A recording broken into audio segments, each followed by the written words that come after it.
Hey, Shalom Shalom Mishpocha. Welcome to another edition of Ray Bash's Ramblings. I'm your host, Rabbi Yehuda Ben Shomer. I've been asked by many of my viewers, and been asked many a times, on some of my videos I'm wearing a Magen David, a Star of David, as a necklace. And some people say, well, why are you wearing that pagan symbol, that symbol of Rephaim? And so I'm here to answer that. I don't believe that the Star of David is a pagan symbol, despite what junk and trash that you find on the internet that says that the Star of David, the six-pointed star, is a pagan and satanic symbol. Most people who believe this, if you really do your homework and do your research about the people who put up such claims, they're either anti-Semitic, white supremacist, they are unlearned people, or they are, a lot of them are very Southern ultra-conservative Protestants who doesn't understand their history. And that's mostly what is perpetuating this falsehood, this fallacy that the Star of David is a pagan symbol. Also, the Protestants that hold to this, not always, but are usually pre-tribulationist. And the pre-tribulation theory of the rapture is barely 100 years old, and it wasn't even, the way that the first century believers believed regarding eschatology. So I'm going to be quoting bits and pieces from a blog that I wrote called Star of David or Star of Satan. In Acts chapter 7 verse 43 it says, "Yea, ye took up the tabernacle of Moloch and the star of your god Rephan, figures which ye made to worship them, and I will carry you away beyond Babylon."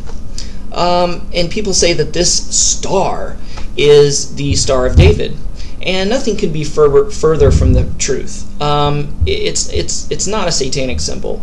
The best that I can figure in the research that I've done to try to find what was actually the star of Molech and the star of Remphan came to be a four-pointed star with four rays coming out of the center, which sometimes people could mistake that as a six-pointed star, but indeed it was just a four-pointed star with four rays coming from the center. So it wasn't a six-pointed star, and that's what my research has uncovered. Not only that, but I believe that Stephen in this verse was referring to their worship of the god Moloch and the god Remphan, through the worship of astrology, through the worship of the stars and the planets. Now, the star of Remphan and Molech is connected to the planet Saturn. And back then, they didn't call them planets. They usually called them and referred to them as wandering stars because they looked like stars in the sky that would move while the rest of them appeared to be stationary. And so that's what the planets were called back then, is wandering stars. And I believe this is what Stephen is talking about. He's not talking about the Jews that have taken up the Star of David as their symbol and saying, well, that's the Star of Remphan, that's the Star of Molech, it's a pagan symbol, and you're going to be carried off into Babylon because of that. Ludicrous, just totally ludicrous. In the Talmud, it says that the Magen David was used by King Solomon as his seal, and according to Jewish mysticism, that this seal had power over demons. Take that with a grain of salt, take it for what it's worth, but it shows that Solomon used this symbol. It is a misnomer in a way that this is the Star of David, because there's no evidence that David used this, but the Star of David is made up of two Paleo-Hebrew dalits, which in the Paleo-Hebrew are basically two triangles, and it's supposed to be the initials of David's name. The Dalet, the Vav, and the Dalet. So it's two Dalets symbolizing David. Now Solomon would naturally use this because he's Shlomo ben David. He's Solomon the son of David. So the David, he would use that symbol.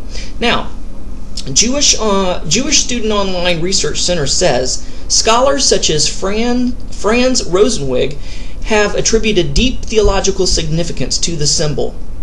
For example, some note that the top triangle strives upward towards God, while the lower triangle strives downward towards the real world. Some note that the intertwining makes the triangles inseparable, like the Jewish people. Some say that the three sides represent the three types of Jews, Kohanim, Levites, and Israel. While these theories are theologically interesting, they have little basis in historical fact. Now, before I even read this quote, when I was personally asking God regarding the Star of David, what it means, and it's interesting that the Lord showed me something similar to this quote before I even read it. The Lord said to me that it's two Paleo-Hebrew Dalits intertwined, representing God and man. How, even though that God is not a Trinity, He is known by three parts. Three emanations, if you will, of Yahweh, of Mashiach, and of the Ruach HaKodesh. And in the same way, we are created in God's image. We are a body, we are a mind, and we are a spirit, or a soul and spirit. And how we strive upward to reach up to God, representing the triangle going upward, the Dalit going upward. And we strive to reach for God. And God meets us halfway because we're mortal and we can't reach all the way up to Him. So He reaches down to us, and that's the triangle going downward. And that it is inseparable. And so God is intertwined and inseparable with His people. He's one with His people. Now there are 12 sides to the six-pointed Star of David, which some speculate represents the 12 tribes. So let me just move on here. Now, Everett Washington says, in Judaism and Messianic Christianity, we see that there are a number of sacred symbols which prove a constant reminder of the truth that God is one.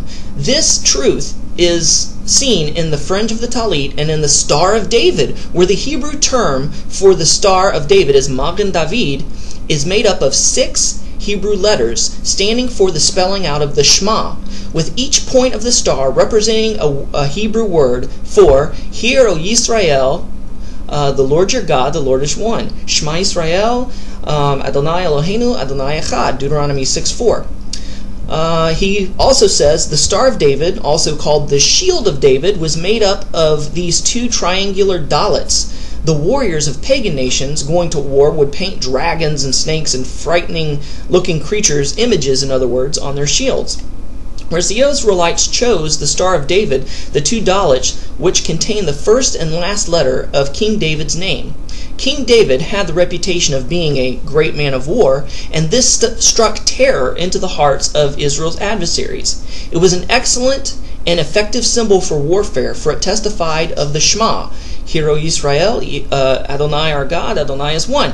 The significance of the Magen David on the shield of Israel's armies as a holy emblem is because of their tremendous faith and their promise in the covenant of God. So I wanted to read to you some of those quotes. Let me check on my time here. Okay, still got a little bit of time left, so we're going to keep going.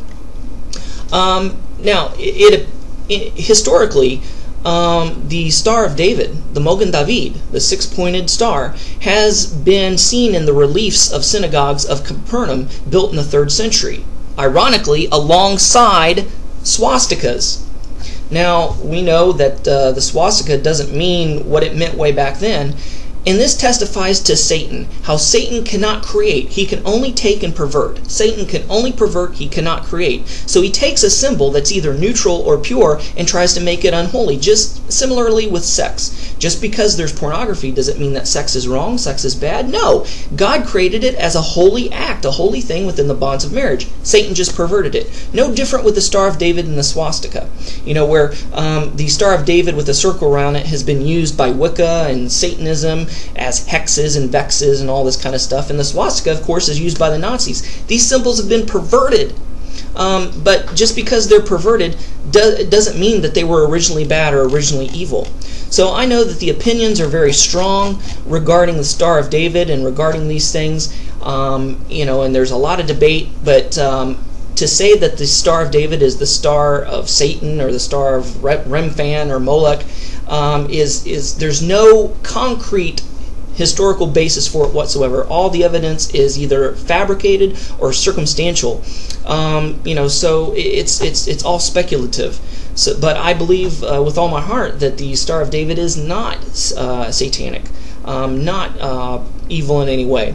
So I'm running out of time here, but I thought I'd just throw this out at you. Thanks for watching. Shalom and Shavua Tov.